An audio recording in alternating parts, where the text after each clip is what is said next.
Well, good evening. My name is Dave, and I'm an alcoholic. Dave! Yeah, speak So, Grateful to be sober today. I'm grateful to be in recovery. I want to welcome everybody who's new, first time to this meeting. Congratulate everybody who took chips, and very happy birthday to the birthday people. Man, yeah, that's a big deal. Every day is a big deal for people who, for all of us, anybody who drank like we drank or did what we did while we were out there. So, yeah, happy birthday, you guys. Let's see what happened, what it was like, what happened, and what it's like now. What it was like for about the first, 10, 15 years after my first drunk when I was sixth grade, so I was like 12 years old. The first time I ever got drunk, it was on Boone's Farm, strawberry wine. We passed around at a high school party, and by the way, if your first drunk is on Boone's Farm strawberry wine, and you get deathly sick and dry heave to well through the night out on into the next day, and you choose to do it again, you might be an alcoholic. So, yeah, it was up until that point in my life, I had a good childhood. I didn't have any complaints to the best parents anybody could ever ask for. They drank a lot. They had a lot of parties where everybody else drank a lot. In the 60s and 70s, it was everywhere. Everybody was doing it. And but for some reason, when I was a kid, I was always scared, never felt like I fit in, especially in school. I had a learning disability. I think it was before they started calling it dyslexia, but I wasn't able to retain or read very well, and I just counted myself out as being dumb from a very early age, so I never felt like I fit in, and I was just scared all the time. Never knew why, but whenever I had that first drink and that first drunk, whatever was going on inside me at that time to make me not feel part of, all of that was washed away for about 45 minutes. For about 45 minutes, I was on top of the world. It was the best thing I'd ever experienced in my short life up to that point, and then it wasn't. So that's I got very sick for a long time. But whenever I was better, I couldn't wait to get back to that place again. And the next 26 years of my life was spent trying to stay in that window where I felt everything was okay. I felt a part of. I felt confident. It worked for me. And when we're in our disease, I don't. Some of us are alcoholic from the first drink.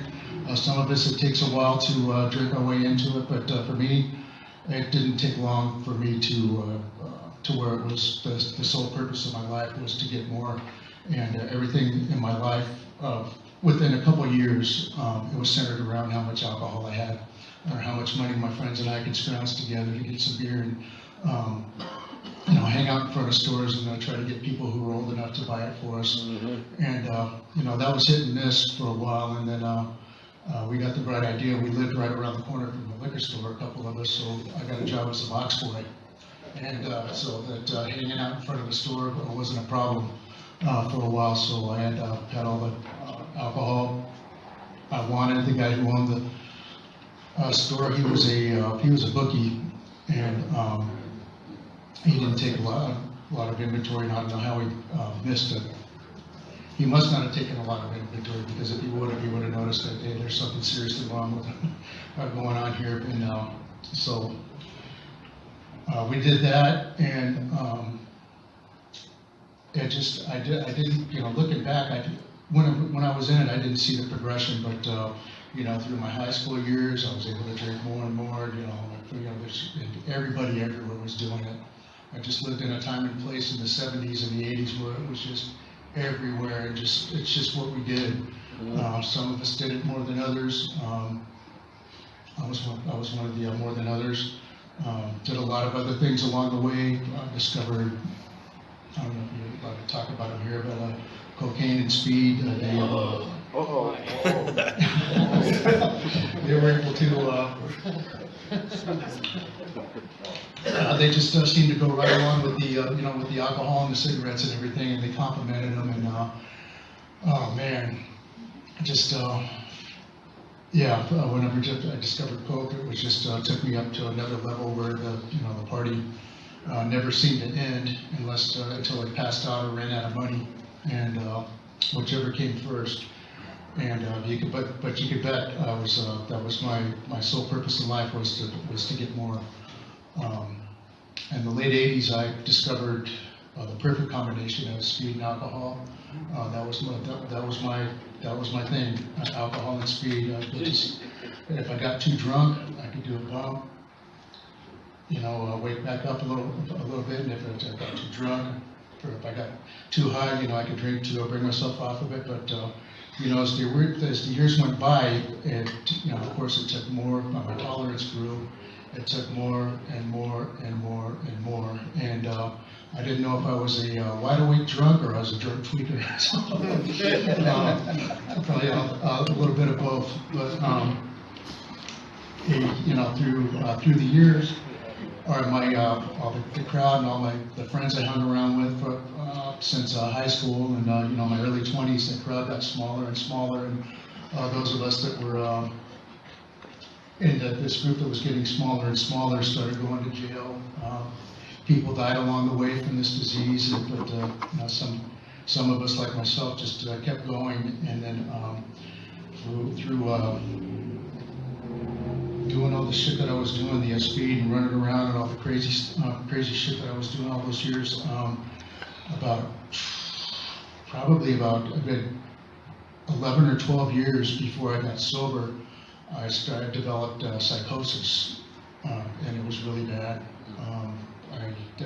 I could be in an empty room and it felt just like there was maybe, 40, 50 people in there just putting their fingers at me. It's a piece of shit. It just never stopped everywhere I went, and I had an idea it was probably being caused by, my drinking and drugging, but I couldn't stop. I had no idea how to stop. I wanted to stop. After a while, there were periods where I just couldn't take it anymore, and I would try to stop, and didn't get help or anything, and so it never lasted for very long. I would white knuckle it for a couple of weeks, and just being, not having anything on board was even worse than whenever I was drunk and high. So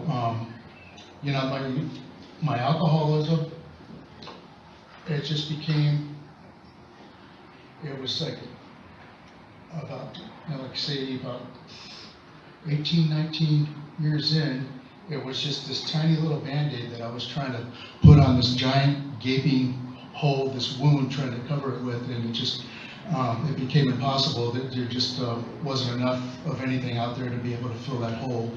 And fast forward to 2002, I'm really batshit crazy now, and I always told myself that if I ever ended up in front of a judge, or if I get busted, or go to jail, that'll be it. I'll try to get help. And then all of those things happened several times, and every time, I would pray to God, hey, if you gotta get me through this one, I won't do this anymore. I swear. Of course, I get through it, and I'd be in jail, and it's just shit. All I can think of is my car's impounded. It's got an 8-ball in it, and I hope they don't find it. And so I get out of jail and I forget all about it, and continue doing what I was doing. I've had a number of near-death experiences, and by all counts, there's no other reason for me to be alive and sitting in this chair today other than God has a plan for me. It got really bad. It was, towards the end there, I just, it quit being social, and I couldn't even function. My kidneys hurt all the time, my liver was swollen, hygiene had gone out the window years ago. I would hold up in my room with everything that I needed, just doing it by myself, and I was looking out my windows all the time, and the only time I would come out was to go to work and or to get some more alcohol and some more of everything that else that I was doing with it. But on March 16th, 2002, everything changed. Well, actually, if I back up a few months, my family did an intervention on me. And I always thought, another thing that I always told myself is that if, my dad, he drinks a lot, and if it's, he drinks a lot, and I don't know if he's an alcoholic, but if he ever says anything, or my family says anything, I'll consider getting help. And the day came when they said something, they did an intervention on me, and I could see by this point, I wasn't, I was a selfish prick, and anytime anybody tried to pull my covers or be honest with me about what I was doing with myself, I would throw up. But I couldn't be talked to, I wouldn't hear it. But this time I could see, that they were scared for me, and I love my family, and I really was embarrassed at what I'd become, and so I thought, well, maybe I'll listen to them, I'll listen to them, and I'll try to get some help. And I had been introduced to Alcoholics Anonymous by a friend a little while before that, and you guys, I wasn't sure what to expect whenever I came into a meeting, but it was,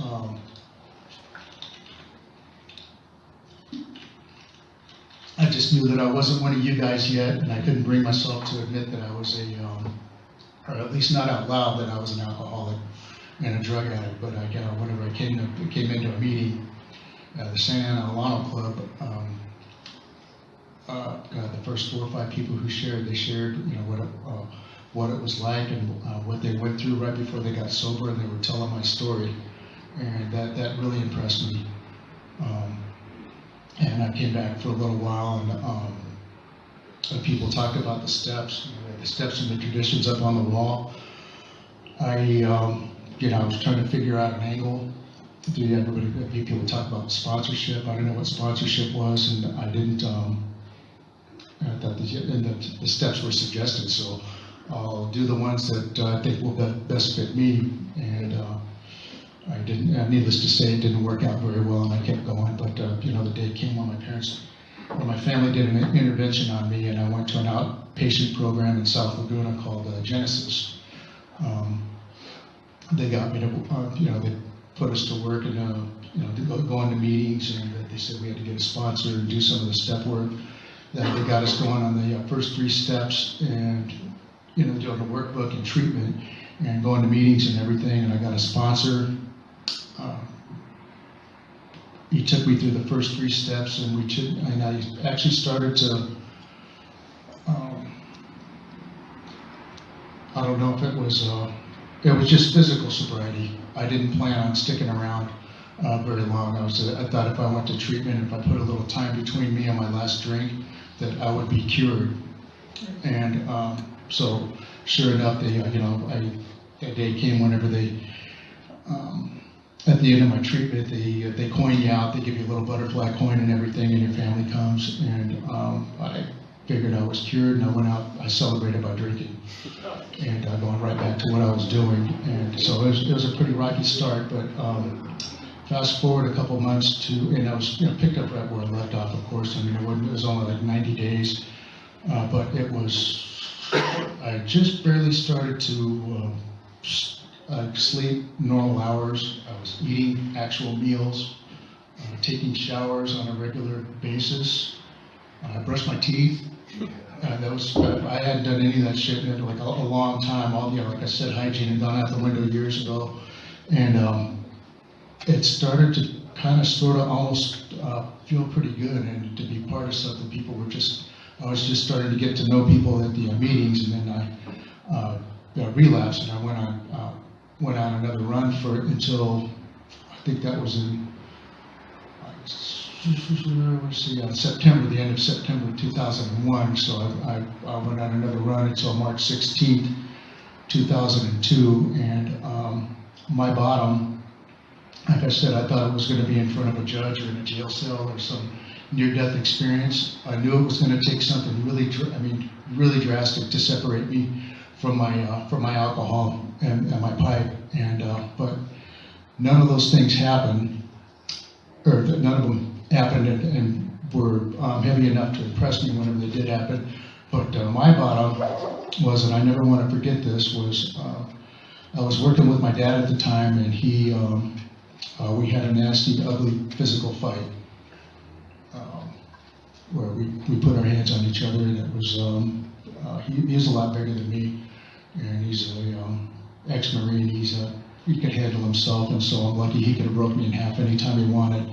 But it was just the fact that I had gotten to that place where I was willing to put my hands on somebody who loved me, who went to bat for me over and over again through the years, and who I pretty much, I lied to him, I stole from him,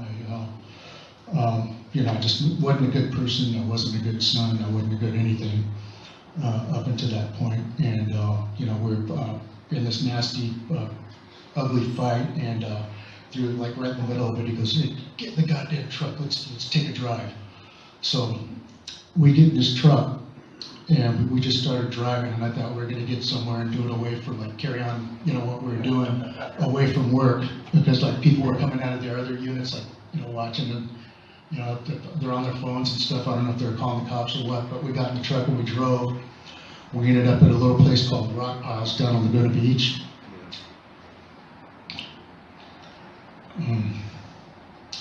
I always get kind of emotional here.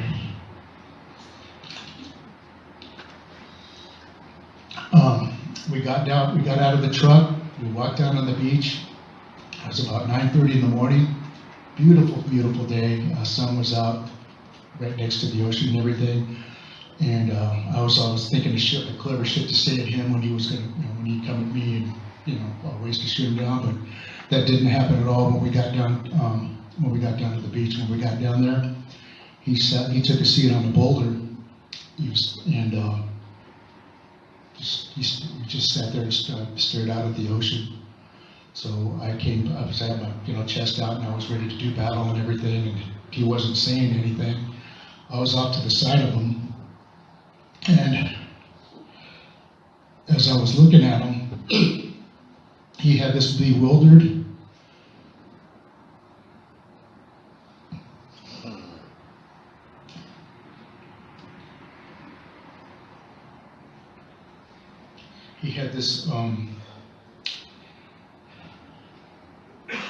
bewildered look, like he was just looking out at the ocean for answers.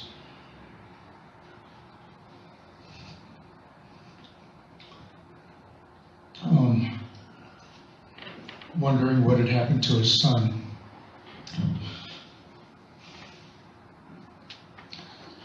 And it was right there at that moment where I could tell that this man was in a lot of pain. And I was the cause of that pain. He seemed to look aged beyond his years, and I realized I had a lot to do with that. And as we were sitting there, I just started getting all of these fingers that I've been pointing out. Nothing's my fault. Everybody owes me. My embarrassing, despicable, selfish behavior through the years, and how it affected everybody around me. I finally realized that I was killing myself, and I was bringing the people who loved me, I was bringing them right down with me. And that was my bottom. I realized right then on March 16th, 2002, that's my sobriety date, that there's not enough of anything out there that can make me feel different than the way I feel about myself right now. I've been doing this shit for 26 years, just pouring pretty much anything and everything in, and it ain't working. It really never worked from the beginning. It was just, like I said, it was just a small band-aid. I was trying to put on a small wound, and I just got hit with all of these memories, and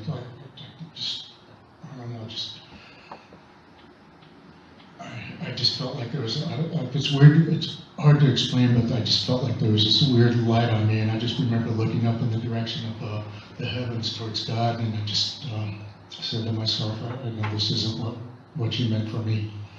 God, please help. I can't do this anymore. I don't want to do this anymore. I don't want to be this person anymore. Fortunately for me, God was watching and God was listening. I had been around the program for a little while, but I wasn't, I didn't have a sponsor, wasn't doing any of the work. But March 16, 2002 was different. I didn't even say anything. I didn't beat my hand down and say, God damn it, I quit. I really promised this time. I didn't say any of that. I just looked up in the direction of God and asked for help. And so later on that day, I ended up at the Candy Club, still too ashamed of myself to even go into the meeting. And fortunately, somebody saw me outside sitting in the bushes. And I sat down and told me their story. This guy had 7 years. And to look at him, you couldn't even tell.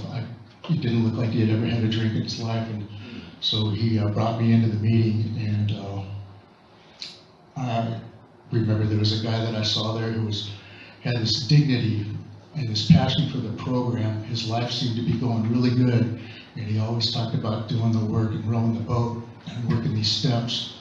And there was a lot of people who had what I wanted, but this guy in particular, I could really relate to everything that he said when he talked about what it was like and what happened. So I went up to him. I just went up to him and I thanked him very much for his share after the meeting. And he was aggressive. He's one of these people. He goes way out of his way to help the newcomer. And he got right in my face, right inside my comfort zone. He's going, well, can he introduce himself? Asked me if I was an alcoholic. I said, absolutely. He goes, well, here's what we'll do. If this is meant to be, it's meant to be. If it's not, it's not. Nothing personal, but here's what I want you to do. And we got right to work.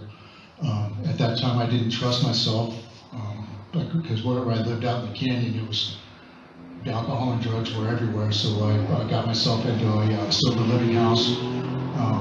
He gave me a roadmap of things to do on a daily basis. So, do you work? Okay, so well, I want you to go to a meeting before work. Can you get off for lunchtime to go to a meeting? Yeah, okay, go to a lunchtime meeting and go to an evening meeting if you can. I want you to go to at least 2 meetings a day, and I want you to call me every day at this time. And we wrote all this down so I wouldn't forget. And I didn't, the game was up. I didn't have any more fucking game or excuses for anything. I just knew that I did not want to be the person that I had been for the last, for my whole life. I couldn't stand him anymore, and I just, I'll do anything not to be him. But more important than that, I didn't want to die because I caught myself thinking a lot that this world would be a much better place without me. So he also highly suggested that at all the meetings that I go to, that I grab as many service commitments as I can. I jump into the middle of this thing just like I jumped into the middle of my alcoholism and my drugs. And all those years, and that I understood because when I was out there drinking and running and gunning and everything, that was I knew the energy that took, and I did that no matter what I fucking felt like. Rain, shine, I don't care. After that, it didn't matter. So that's the attitude I took towards recovery, and we met once a week, and he formally took me through the steps. We went through the big book. He would have me write stuff, and I asked him about it later. We would do a little bit of, he would have me read each step before we met out of the 12 and 12. Then when we met, we would talk about it, and he would tell me how he's been able to apply it in his life. And, it was a combination of going to meetings, working the steps, especially working the steps. But any program that doesn't involve the 12 steps with Alcoholics Anonymous is doomed. So I just did everything he suggested, and tried to do extra. I think by the time I had don't know, like 9 or 10 years, I was still going to, I don't know, 8 to 10 meetings a week, and I still had commitments at 7 of them, I think, 6 or 7 of them, and that's what I needed. So it's, and I cannot emphasize the willingness to go to any lengths to stay. I can't talk. Any lengths to stay sober, and going to any lengths means doing this stuff, even though it might be inconvenient, even though you might not feel like it. Do it anyway. It doesn't matter. And I've been sober for a little while now, and I've never had it happen to where I took any of the suggested actions or done any of the things we suggest around here, and I've never been sorry that I've done that. You know, whenever I do, especially whenever I do something and I don't feel like doing it, like, oh, you know, I've been sober for a long time, I'll skip a meeting today. I end up going to the meeting anyway. It turns out to be the best meeting I've ever been to, up until that point, every single time. So I love this program. It's the very best thing that's ever happened to me. It's the very best. Well, it's the best thing that's happened to everybody whose lives I'm in on a daily basis. My close family, and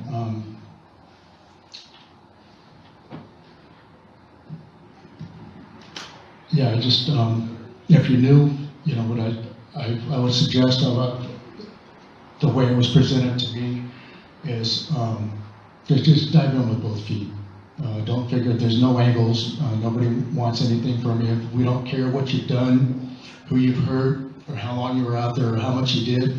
The only thing we care about is that you're sober today, and that hopefully you could make amends to yourself and the people you've hurt, and as a result of these steps, you might get to stay sober and then pay it forward. So I think that might be enough out of me for now. Just thank you guys so much for being here, and thank you for listening. Right on.